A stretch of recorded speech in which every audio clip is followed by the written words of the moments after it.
யாரா இந்த பையன் கூப்பர் கானலி மேட்ச்லயே பிளேயர் ஆஃப் த மேட்ச வாங்கிட்டு போயிட்டான். ஜிடி வர்சஸ் பஞ்சாப் அவங்களோட மேட்ச இன்னைக்கு விளையாண்டாங்க. டாஸ ஜெயிச்ச ஸ்ரேயஸ் ஐயர் ஃபர்ஸ்ட் பவுலிங் போடுறோன்னு சொன்னா ஜிடிக்கு ஓப்பனிங்ல வந்த சாய் சுதர்சனும் சுப்மன் கில்லும் நல்லாவே ஸ்டார்ட் பண்ணாங்க.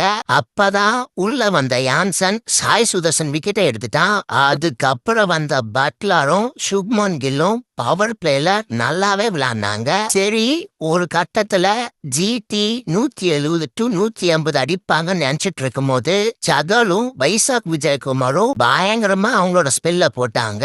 சரி, ஒரு கட்டத்துல ஜிடி 150 தான் அடிப்பாங்கன்னு நினைச்சிட்டு இருக்கும் போது வந்த ஹர்ஷ்தீப் சிங் நமக்கெல்லாம் ஒரு ஓவருக்கு 6 பாலு. ஆனா ஹர்ஷ்தீப் சிங் மட்டும் ஒரு ஓவருக்கு 12 பால் போட்டுட்டு இருந்தான். ஏண்டாடி அதுக்குன்னு அத்தனை உயராடா போட்டு இருப்ப? ஜிடி 20 ஓவருக்கு 162 ரன் அடிச்சிருப்பாங்க.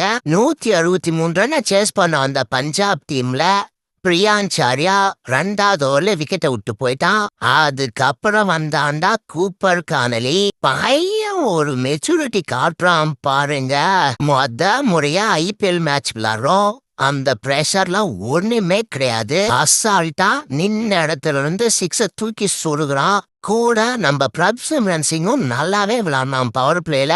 இவங்க 2 பேரும் விளையாடிட்டு இருக்கிற வரைக்கும் பஞ்சாப் இந்த மேட்ச ஒன் சைடா ஜெயிச்சிருவான்னு நினைச்சிட்டு இருக்கும் போதுதான் ரஷீத் கான் பிரப்சிம்ரன் சிங்கோட விக்கெட்டை எடுத்திருப்பாரு. சரி, எங்கன்னா இந்த மேட்ச்ல ட்விஸ்ட் இருக்குன்னு பாத்துட்டு இருக்கும் போது ஸ்ரேயஸ் ஐயர் பயங்கரமா இன்னிங்ஸ பீட் பண்ணி மேட்ச ஈஸியா எடுத்துட்டு வந்திருப்பாரு. சரி, இதுக்கு மேல பஞ்சாப் இந்த மேட்ச தோக்கவே வாய்ப்பு இல்லைன்னு நினைச்சிட்டு இருக்கும் போதுதான் பிரசித் கிருஷ்ணா உள்ள வந்து மேட்சையே மாத்தி வச்சிருப்பான். ஸ்ரேயஸ் ஐயர் அவுட் ஆனதோடனே என்ன ஆச்சுன்னே தெரியல. நேகல், வதேரா, ஷஷாங் சிங், மார்க்கஸ் டோனிஸ் எல்லாம் வந்து கேட்ச் பிராக்டிஸ் கொடுத்துட்டு போயிருப்பாங்க ஜிடிக்கு. ஏன்னாதான் ஒரு பக்கம் பஞ்சாப் விக்கெட் அவுட் இருந்தாலும் இந்த பக்கம் கூப்பர் கானலி அவனுக்கான வேலைய அவன் கரெக்டா பண்ணாங்க.